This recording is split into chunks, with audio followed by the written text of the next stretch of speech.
Mohandas Pai, you want to respond to that because you've been critical of this whole politics of reservation, but as Kanchaila rightly says, look at how things have changed. Today, every party in parliament passed this unanimously. No agreement on any other issue, but on reservations and inclusion of OBCs in the caste list of the states, complete unanimity. Rajdeep, all political parties will pass this because the easy way to explain to people their failure to develop this country over the last 70 years. They failed in many ways and they get away by saying, okay, we'll give you reservations. Now let us come to brass tacks. I'll give some data, then I'll give my comments. If you look at higher education today, there's been a lot of development. SCs make up 16.6% of population. They're 14.5% of students. ST make up 8.8% of population. There are 5.8% of students. Sadly, the Muslims make up 15%. They're only 5.2%. They're the most backward in this country.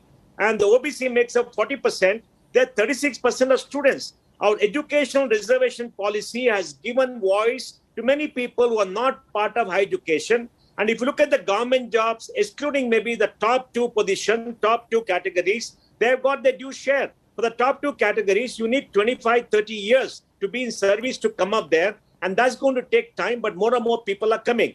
Now, do you require reservation? My firm opinion is you require reservations in education and in government jobs, possibly for the next 10, 12 years. But you need to change the focus of reservation. What has happened is, within the reserved category, a creamy layer has come up. Now, we must remove the creamy layer. Should a cabinet minister's child get reservation? Should the cabinet minister grandchild get reservation? Should the IAS officer child get reservation? Grandchild get reservation? We must restrict reservation to one generation of that category, but we should always make sure the reserved category is fully filled up. That means in the order of priority, if one generation has got the benefit, they have to wait till the others come. Nitish Kumar's, in Nitish Kumar's category of Mahadalit is a very good move. We must make sure in the reserved category, many groups which have been left behind also participate and get their due share so that it becomes a broad benefit to everybody within that category. But I firmly believe that in higher education, which is transformational, government jobs, we need it. And what the government has done in giving 10% reservation for the economically disadvantaged in the 50% answers the question about poverty needing to be recognized and given special possibly focus. Remember, the monsoon session is over, and on this last day, it reached the point where the chairperson Venkaiah Naidu appeared to get emotional, claiming that he was deeply disturbed by what he was seeing around him, the frequent disruptions. Well, but amidst all this din, the Narendra Modi government and the opposition actually got together to pass a constitution amendment bill that allows states to notify their own lists of OBCs. It seems at the moment that forget about the economy, forget COVID, forget China, forget Pegasus. The only issue where the government and the opposition are coming together is that of caste-based reservations. Take a look.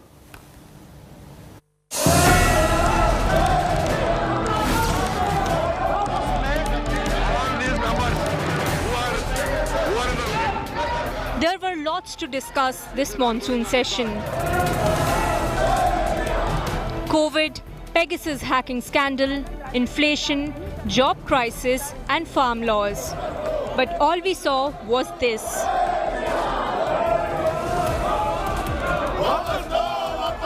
I have no words to convey my anguish and to condemn such acts, as I spent a sleepless night. With the Narendra Modi government and opposition not seeing eye to eye on most issues, Parliament's monsoon session was a near total washout. But there was one occasion when the Treasury benches and the opposition spoke in one voice. The political rivals came together to ensure smooth passage of the 127th constitutional amendment that restores state powers to list and notify backward castes. Subject to correction, ayes 187, noes nil. A day after the Lok Sabha passed the bill, the upper house too cleared the bill with 187 MPs voting in favour. lobby be open. वो constitutional amendment bill था और constitutional amendment bill में सारे लोगों का सहमति था और हम लोगों का हमारा मांग भी था, वो बिल हमारा मांग भी था। Cutting across party lines, MPs urged the government to go one step further and break the 50% ceiling set by the Supreme Court. इसके बाद जो राज्यों को सूची को बनाने का, संशोधित करने का अधिकार मिलेगा, इसका कोई तब तक लाभ नहीं जब तक 50% रिजर्वेशन की जो कैप है, जो सीमा है, उसको बढ़ाया नहीं जाता है। भारतीय लोकतंत्र की कल्पना न्याय और खास तौर पर सामाजिक न्याय के बगैर नहीं हो सकती है और ये सांकेतिकता नहीं हो सकती है कि इतना मंत्रिमंडल का विस्तार हुआ, फलाना फलाना फलाना फलाना। It has to be translated into reality. Sir, जमीन पे इसको उतरना होगा। The union government was guarded on the 50% quota ceiling but said it stood for social justice. हमारी आज की कोई अचानक नी जर्क रिएक्शन, फलाना आ गया, एक्स आ गया, वाई आ गया, हम ऐसे सोचने वाले लोग नहीं हैं। प्रधानमंत्री नरेंद्र मोदी जी आज कुछ निर्णय करते हैं तो उसमें एक सदियों से जो कुछ विचार इस देश में है, सबकी समान अधिकार है, इसलिए हमारी सरकार की नीति रही है सबका साथ, सबका विकास, सबका विश्वास, सबका।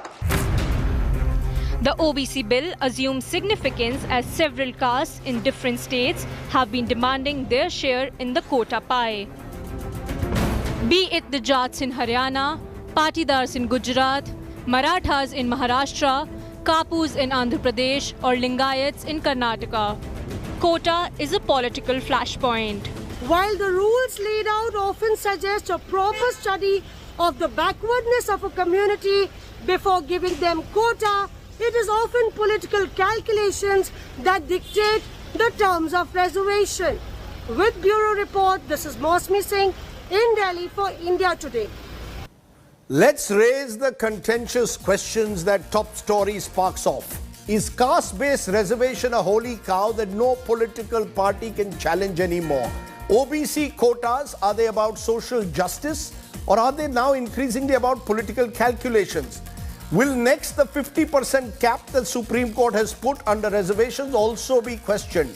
Is low job creation the reason for quota fixation? Just some of the questions we're going to raise. I'm joined by Kancha Elaya, Dalit Bahujan scholar and activist, Yogendra Yadav, member of Swaraj India, TV Mohandas Pai, Chairman Areen Capital, who has very strong views on reservation, and Siddharth Luthra, Senior Advocate, Supreme Court. Thank you all very much for joining us. Let me come to you, Kancha Elaya, first, because you've been always very clear that you believe that reservation is a weapon in a way to address the grievances of the past.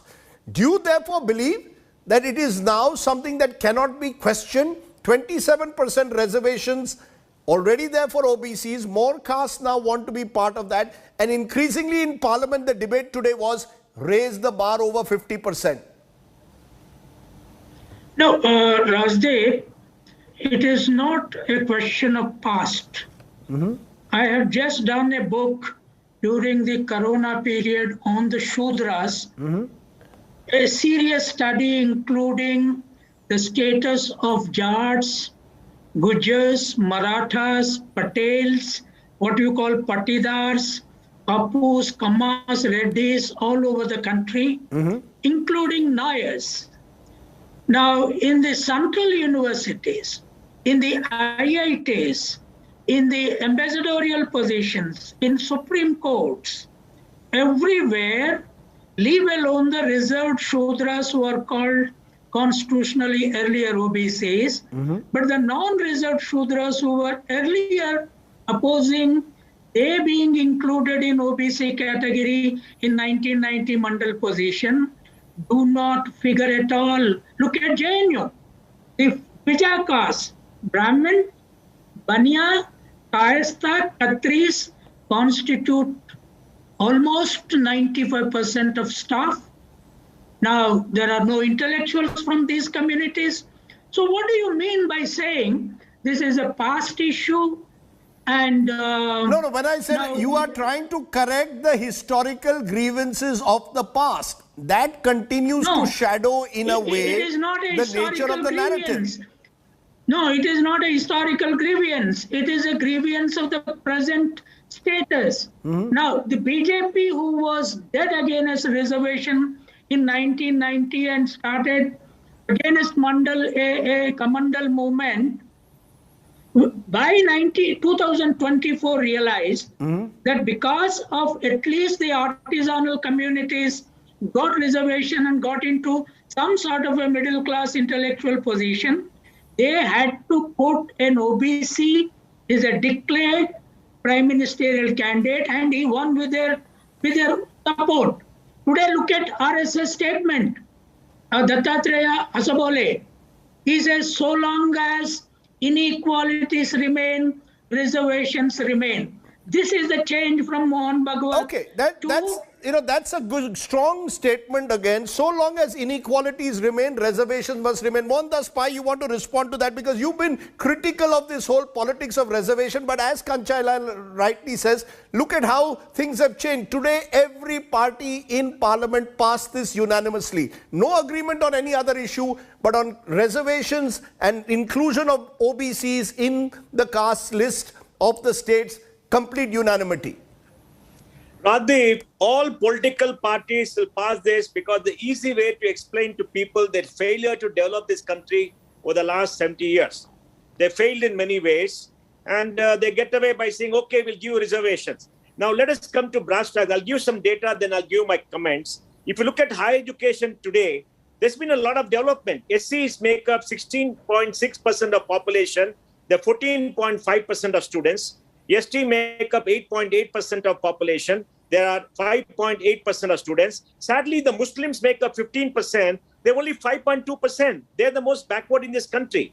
And the OBC makes up 40%. They're 36% of students. Our educational reservation policy has given voice to many people who are not part of high education. And if you look at the government jobs, excluding maybe the top two position, top two categories, they've got their due share. For the top two categories, you need 25, 30 years to be in service to come up there. And that's going to take time, but more and more people are coming. Now, do you require reservation?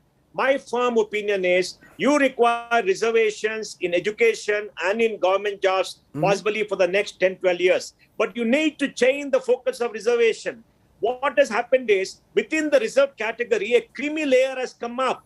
Now, we must remove the creamy layer. Should a cabinet minister's child get reservation? Should the cabinet minister grandchild get reservation? Should the IAS officer child get reservation, grandchild get reservation? We must restrict reservation to one generation of that category, but we should always make sure the reserved category is fully filled up. That means in the order of priority, if one generation has got the benefit, they have to wait till the others come. Nitish Kumar's, in Nitish Kumar's category of Mahadalit is a very good move.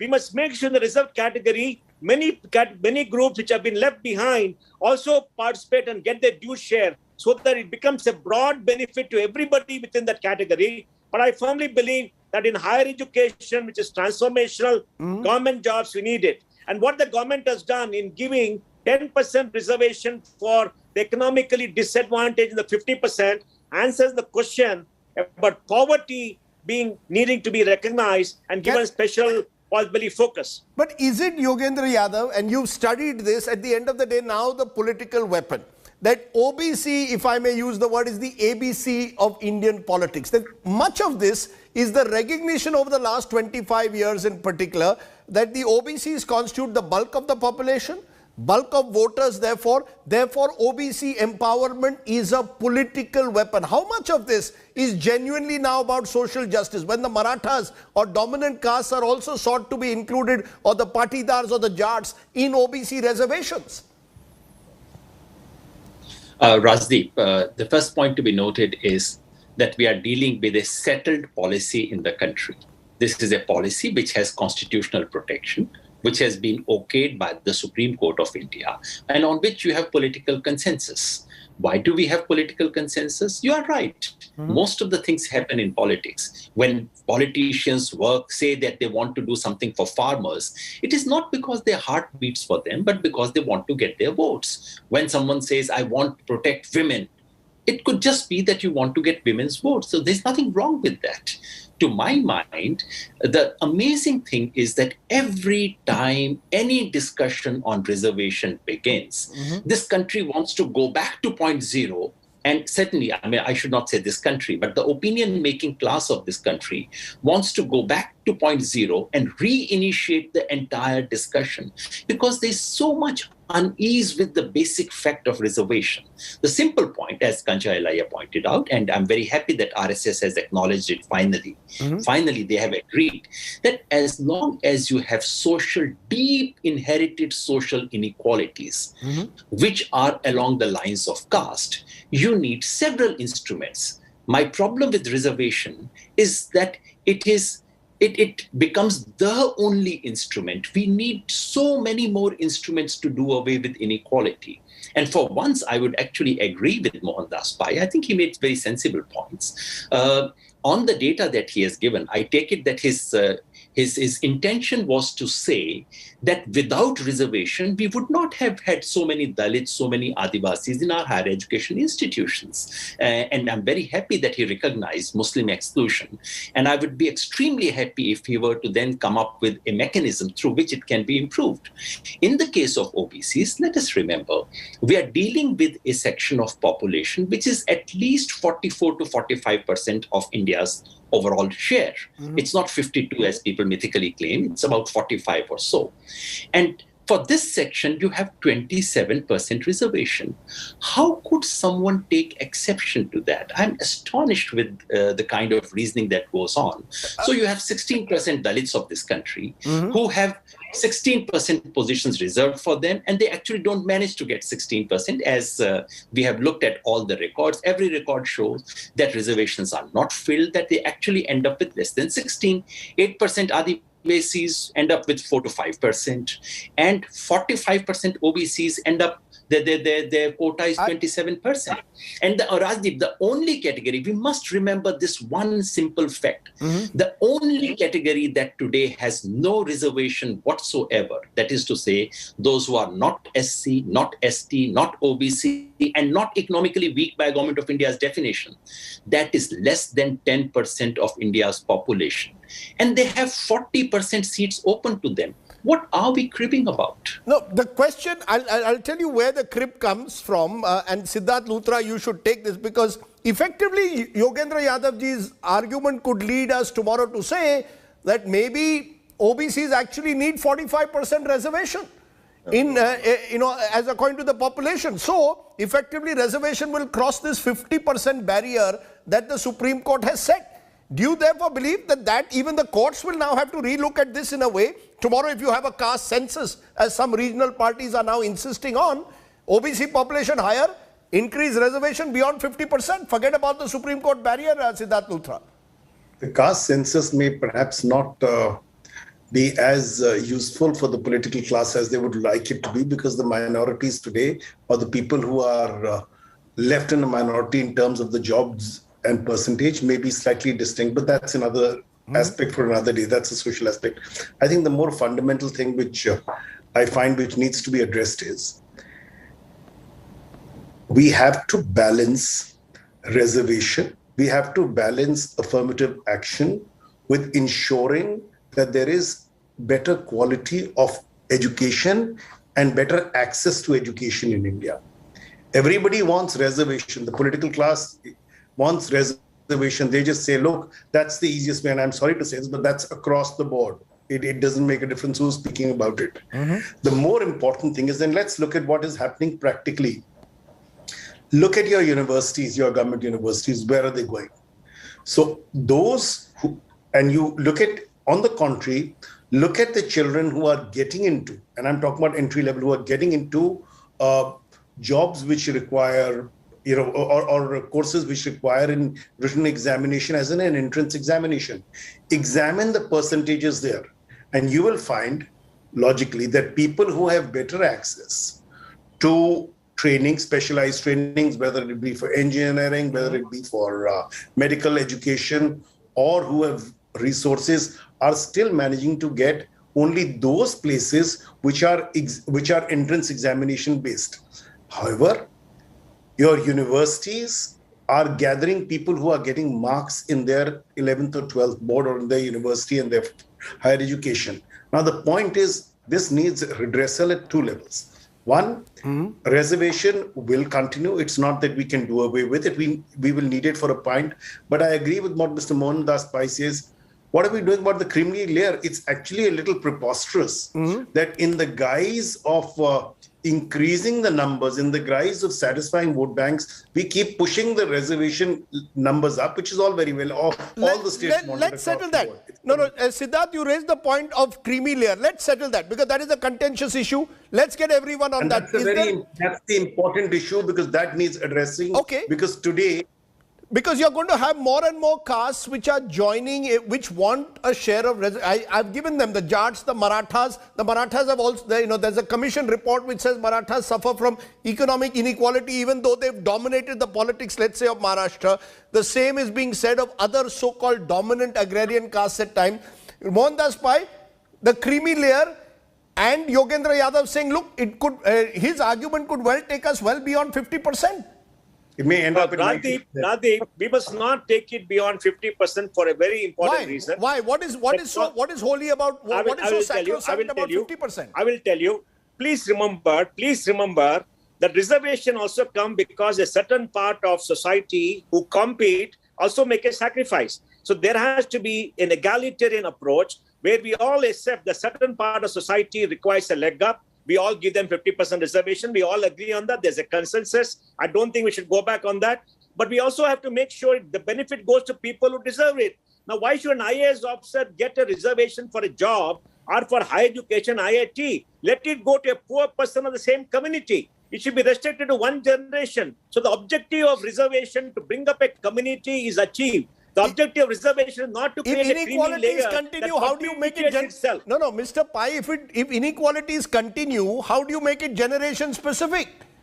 The inequalities according... Rajdeep, inequality continues. Why? Because of a lack of education. That is the primary objective. Let us accept that. People with higher education. Now, if society discriminates against them despite higher education, that's a different issue that can be settled separately. Now, tell me, why should the creamy layer perpetuate itself? Now, because of 70 years of reservation, there's a thick creamy layer that deprive the people of their own community of poor of reservation. Give it to them. Kanchai, respond to Mohandas Pai's point that, why, for example, to use a name, Ramvilas Paswan's family, should all his family members continue to get the benefit of reservations? Creamy layer when it comes, let's say, not just to communities which today are within the OBC list, but tomorrow want to be part of the OBC list. The Marathas want the reservation in Maharashtra. They've realized that they want, in a sense, an economic clout to match their political clout in Maharashtra. And this continues. We'll cross 50% tomorrow. Every MP who spoke up in Parliament said we want the 50% rule to be removed. No, Rajdeep, I think what my friends are not understanding is caste reservation is not an economic criterion based reservation, because caste discrimination and untouchability, what Ambedkar called hierarchically divided society based on pure caste relationships. I'll give you one example. The Jawaharlal Nehru University is now centered around the lands that are earlier owned and tilled by the Jats all around UP, and all your private universities, Ashoka and Ameti, OP Jindal, all of them are within the Jat area land, and there are rich Jats, no doubt, what we call kulaks in the old communist language, but you go and see the Jat children do not exist there in those universities. Why? Why Brahmin children who constitute not even 3.5% of Indian population are there in every structure, IITs, IIMs, private universities, private medical colleges. So you're saying we still remain a very upper caste dominated politics. I'll tell you, caste has destroyed educational structure. And these people who are talking about it are not asking a fundamental question, which I have been raising. Let them say all schools must be English medium, government and private, and with the best school infrastructure, best equal teachers, and after 30 years, remove reservation. After 30 years, one generation. And these people don't ask it. Their children study in Oxford, Cambridge, Harvard, and today they sent to Ashoka, which is a private university. All these teachers who are opposed from left liberal, now let me take that. And joining Ashoka University. What is it charging? 10 lakhs per undergraduate. There the students are not even learning basics of India. Very quickly, Mohan, you made the point very effectively. Kancha, let Mohan Das Pai respond and then I'll go to Yogendra. Rajdeep, nobody is saying that children who are poor or belong to certain caste should not get good education. They must get good education. The problem is government has failed to give them good education despite spending 35,000 rupees on each school, each child. So what should they do? I mean, let Kancha Ilaya start any schools, get good education, tell the government to pay him 35,000 per students. It's the system that has failed. It is not the policy that has failed. Every child should get good education, irrespective of caste, irrespective of background. Under there is no debate. Why are we debating debating on some non-issues? The big debate should be, how do you ensure the benefit of reservation, which we all accept is required, reaches the people who should get it because they have been deprived and is not cornered by a creamy layer. No, sir, you're coming back to, sir, I think there is an acceptance layer. No, 1 minute. Yogendra Yadav, this creamy layer point has been made now for the 4th or 5th time. You know, the sense that if I'm an OBC, an IS officer who comes from the OBC community, should my son get the benefit or daughter get the benefit of reservation? Are there specific caste groups which have benefited politically from reservations? Should they continue to get them in perpetuity? Respond to that. I think it's a very fair point, Rajdeep. The question of creamy layer is a reasonable question, especially in the case of OBC. And to my mind, it needs to be responded very honestly and straightforward. The idea is, if you have a scheme of affirmative action based on social justice, it should be evident to everyone that it actually meets the end of justice. So, certain changes are required. As everyone knows, in the case of OBC, there already is an economic creamy layer criteria. So I may be Yadav, but my daughter does not qualify for any reservation. She should not, because of the economic limit. Number two, yes, you are right. There are certain castes and communities which have come to dominate, which have had more share than they should. The Indira Sahni judgment of the Supreme Court had clearly said, do a census, determine their numbers, determine which caste has moved forward, which caste may not deserve to be OBC anymore. I think it should be done. Sir, but only Yogendra Yadav, the many parties are resisting that. Many political parties, that's the problem. There are so many political vested interests now, they are resisting the caste census. So here is a very simple question that I want to pose to everyone. Why is it that people, especially those who do not like reservations, why is it that they oppose OBC enumeration? Caste census is a big name. I don't want to use it. In a country where you have reservation for SC and ST, you obviously count them. Now that you have reservation for OBC, why not count them? You would get to know after 3 years whether some OBC now have made it so big that they don't need reservation.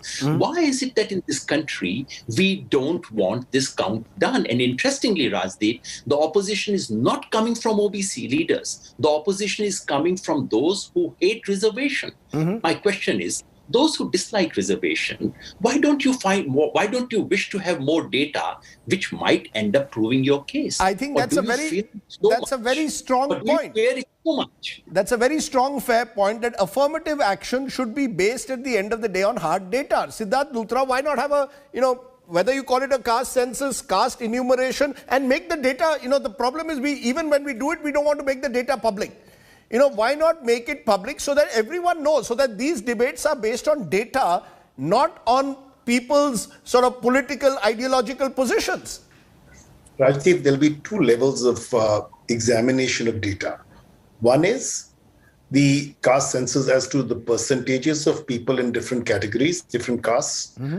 Secondly, it'll have to be the percentages of people who have benefited from reservation in the past and the impact on their lives. So you will have to have two levels of analysis. It is very important for this country to do it because the benefits of reservation, and I don't think anybody has disagreed in that, must reach the people who need it. Number one. Number two, the fact of the matter is, nobody can dispute that the quality of education needs to improve across the board, especially in your primary schools and in your colleges and your universities. That's the point I began with. If you don't improve education, then the point's going to happen is you're going to create a further divided society. As Mr. Kancha Elaiya said, he said, there are people who will end up in the private good universities because they have resources. He's got a point there. He's right. But the point is, why are our government universities not being able to maintain or sustain the standard of the private universities? And there's a very disturbing factor. I'll tell you a very simple thing, personal experience. Delhi University, the Faculty of Law, Campus Law Center, didn't appoint teachers for 14 years. We had to file a contempt and get teachers appointed. Now, if that's the state of your government universities, and people are going to end up, those who have resources will end up preferring private universities. Also, as I told you, they have the advantage of entrance exams because they have the infrastructure. We have to have a point. If the schools are good, if the quality of education is substantially good and it's across the board, government schools or private schools, you will then have a situation where even the children who go to government schools will be able to compete at the same level field. No, I agree, but that's not happening. That's not happening soon. That's not happening soon. Yes, Yogendra. Rajdeep, there's one more point I want to say. You have to understand. Let Siddharth finish. The state boards are a problem. The state boards are not up to the mark. They are too liberal in their marks. That's how children get into the best colleges. But they don't have the fundamentals to get into it because the state boards enable them to get those marks. Okay, that's why you have 99% admission. Go ahead, Yogendra. I just wanted to clarify that the very fair point that Mr. Luthra has made would be completely addressed by census. OBC census does not mean that you simply get one big figure of 45 or 52% OBC. OBC census means that you would have for each of the jatis within OBCs, Kurmi, Yadav, Jat, whoever, you would have their social and economic profile available even at the village level. This is why this data is so crucial. And this is why I'm astonished that the entire, I would say, anti-social justice lobby has made sure that this count does not happen. Why is it that this does not happen? Okay, Mohandas Pai, you're a data man. What's wrong with having a caste census? Rajdeep, I totally agree, Rajdeep, but I want to focus on one more issue. The poor Muslims. Muslims are the most backward in a society. They need to be given a larger share of scholarship because education is expensive. When the Andhra Pradesh government, very good. I'm glad to hear that from you. But if tomorrow, as the Andhra Pradesh government attempted a few years ago, 5% reservation for Muslims, let them get would you more agree? money, more scholarships. They should get more scholarships so they can study. Because today there's enough capacity in education. They must get more scholarships. No, 1 minute.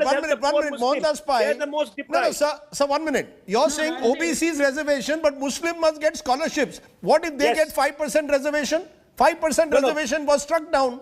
Rajdeep, within the 27% in Karnataka, many of the Muslims who belong to certain communities are deemed to be backward and they're getting it in Karnataka. They're getting in other states. I don't know the Andhra issue because it must have been done on the basis of religion. It must be done. For example, we have the Havanur Commission in Karnataka, which gave it to many Muslims who belong to the backward communities. But I'm talking about a larger issue. We must give the Muslim community more scholarships because their educational accomplishment is the least in India today compared to all communities. Okay. And that's the biggest danger today. Okay, I think I have to end there because I think what is very clear, we've had a very, very educated debate with 4 fine voices. And that's what you need in these polarized times. People who can bring the nuances. It's a complex issue. There are no black and white solutions. But as I think was said today, interestingly by an RSS leader, so long as there is inequality, there will always be a strong case for ensuring reservations. The challenge is to ensure that they reach those who need them the most. That's going to be the challenge going ahead. Thank you all very much for joining me here on the news today. Today's ground report, and it comes from Kinnaur, where 10 people are dead. Many are still missing in a landslide that's taken place in the Himachal Pradesh apple country. A multi-agency rescue operation is likely to continue through the night to rescue all those trapped under the debris of the landslide.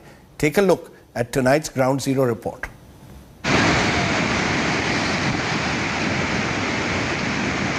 Tragedy struck just before noon. A part of the mountain broke away, sending rocks hurtling down the slopes to the highway below. In a matter of minutes, a 200-meter stretch of the Rekong-Pio-Shimla highway in Himachal's Kinnaur became a mound of stone and mud. ITBP का rescue operation सभी agencies के साथ मिलकर किन्नौर में अभी भी जारी है और थोड़ी देर पहले तक घटनास्थल से जो डेब्री है वहां से 10 डेड बॉडीज निकाली जा चुकी हैं और 14 इंजर्ड लोगों को निकाला जा चुका है। तो इस प्रकार 24 लोगों का पता चल चुका है वहां। Directly hit was a Himachal Road Transport Corporation bus carrying over 30 passengers. Several other vehicles were also buried in the debris of the mountain. As NDRF, ITBP and army teams launched operations to extricate people, stones continued to rain down from the mountainside, making rescue efforts difficult. मिट्टी मलबा पड़ते जा रहा है और उनको जो है पत्थर का पहाड़ है वो अब कम होता है, रेस्क्यू हो नहीं पा रहे।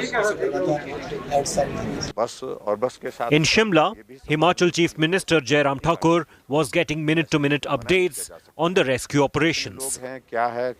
NDRF की टीम, ITBP की टीम जो है वो मौके पर है और हमारी पुलिस की टीम वहाँ पर मौके पर है, लोकल एडमिनिस्ट्रेशन वहाँ पर है। तो आर्मी के 2 चॉपर भी मूव किए हैं और उम्मीद करता हूँ कि रेस्क्यू ऑपरेशन में हम बहुत सारे लोगों की जान बचाने में कामयाब हैं।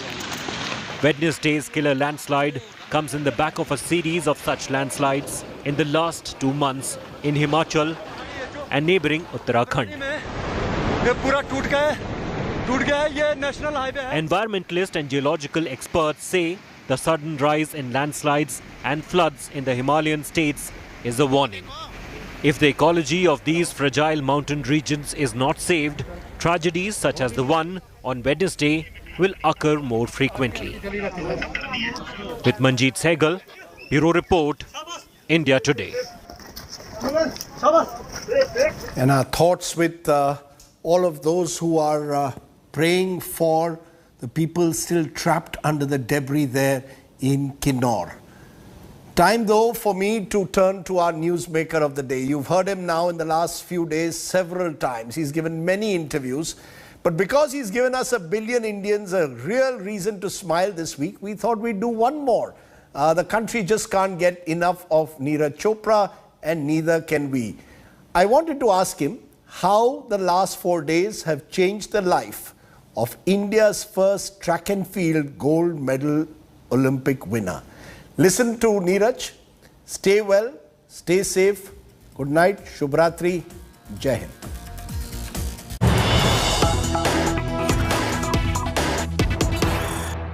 छप्पन साल की उम्र में ऐसे लगा था कि कोई इंडियन एथलीट नहीं उस पोडियम पर नहीं पहुंच पाएगा। आप ना केवल पोडियम पर पहुंचे पर गोल्ड मेडल मिला है, तो उसके लिए थैंक यू वेरी मच।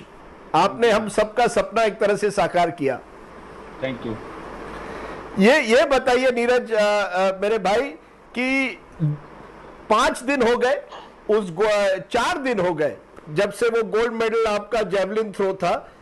ये मुझे बताइए आपकी जिंदगी कैसी बदल गई है इन 4 दिनों में? कितने इंटरव्यूज किए हैं, कितने स्पॉन्सर्स आपके पीछे लग गए हैं?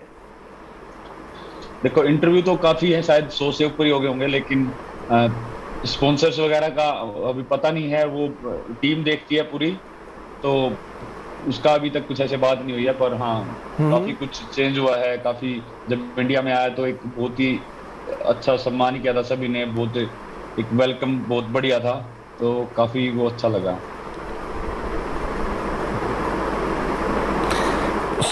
सोने को समय मिलता है या और जब सोते हो तो मेडल के साथ सोते हो या मेडल कहाँ रखते हैं? सोने का समय बस वही रात को थोड़ा मिलता है, और बिल्कुल स्टार्टिंग में जब टोक्यो में था तो साथ में रखता था, लेकिन अभी थोड़ा सा मैं आराम से रख देता हूँ। तो कोशिश करता हूँ कि जितना टाइम मिले थोड़ा नींद पूरी करने की। बाकी पहले की तरह जब नॉर्मल हम दिन में भी थोड़ा सो लेते हैं ट्रेनिंग करने के बाद, और रात को बच्चे थोड़ा सा वो धीरे धीरे करके होगा, वो एकदम इतना रेस्ट नहीं मिल पा रहा है शायद, तो वो तो ट्रेनिंग शुरू होगी तभी करेंगे। पर आप रेस्ट करोगे या फिर से ट्रेनिंग, तुरंत ट्रेनिंग में जाना है, या आप थोड़ा समय रेस्ट करना? और रेस्ट करते समय क्या वो चीजें थी जो आप टोक्यो और उसके पहले नहीं कर पाए ट्रेनिंग में, जो अब कर पाओगे? रेस्ट तो अभी, हाँ जी वही है, थोड़ा रेस्ट करेंगे, उसके बाद फिर दोबारा से अपनी ट्रेनिंग स्टार्ट करेंगे, क्योंकि कॉमनवेल्थ गेम्स, एशियन गेम्स अभी अगले साल आ रहे हैं, फिर हमारी वर्ल्ड चैंपियनशिप भी है, तो ये थोड़ा सा रेस्ट चलेगा अभी, शायद इस महीने तो रहेगा, उसके बाद फिर धीरे धीरे मैं अपनी ट्रेनिंग शुरू कर दूंगा। और कोशिश करेंगे कि जो अभी कहीं ना कहीं जो टेक्निक में या थोड़ा बहुत भी कहीं को जो कमी लगी, तो उस चीज पे फिर काम करेंगे कोच के साथ मिलके या पूरी अपनी टीम के साथ बैठ के। तो पाकिस्तानी जो आपका जो राइवल था, उसके साथ किस तरह के संबंध थे? क्या ये वाकई आपने सोचा था कि आप चाहते थे कि आपका जो पाकिस्तानी जैवलिन थ्रोअर है वो भी, उसे भी एक मेडल मिले? क्या ये सही है कि आप चाहते थे कि उनको भी एक मौका मिले? देखो, मेडल तो उस टाइम पे किस्मत के और उसके ऊपर होता है, लेकिन मैंने ये जरूर बोला था कि बहुत अच्छा है हम दोनों फाइनल में आए हैं। एक कुछ एशिया से ऐसा एक जो एशियन जो जैवलिन थ्रो है इतना ज्यादा नहीं होता है, बहुत ही कम देखने को मिलता है। यूरोप की जैवलिन बहुत अच्छी है, तो बस यही कहीं ना कहीं हो रहा था कि हाँ इसने भी अच्छा किया है, क्योंकि पहली बार पाकिस्तान फाइनल में पहुंचा था, पहली बार ही इंडिया से फाइनल में पहुंचा था, तो वो हार्ड वर्क है, तो हार्ड वर्क की हमेशा रिस्पेक्ट करनी चाहिए, चाहे वो किसी का भी है। तो बिल्कुल मुझे लगा था कि हाँ बहुत बढ़िया है, और भाई अगर मेडल नहीं आया तो मैं उसको ये बोला था कि ऑल द बेस्ट, अगली बार और अच्छे से मेहनत करना, क्योंकि बहुत मेडल के वो नजदीक था। तो यही सब बात हुई थी। ने हमें बहुत एक ऐसा मोमेंट दिया इंडियन स्पोर्ट्स में जो मुझे लगता है जैसे मैंने कहा उम्मीद नहीं थी, लेकिन आपने एक ऐसे मुकाम पर इंडियन स्पोर्ट्स को ले गए हैं जहां एक गोल्डन मोमेंट मिला है इंडियन स्पोर्ट्स के लिए। Neeraj Chopra, you have made us very very proud. हम बहुत अपने आप को गर्वित महसूस करते हैं जो आपने किया है। वहां आपने देश को एक तरह से एक बड़ा एक मुकाम तक पहुंचाया ओलंपिक्स में। So thank you for it. आप कोई नहीं भूलेगा वो जो थ्रो आपने किया, जो गोल्ड मेडल जीता है। आप खुश रहिए और पेरिस में भी गोल्ड लाइए। Thank you sir, thank you so much.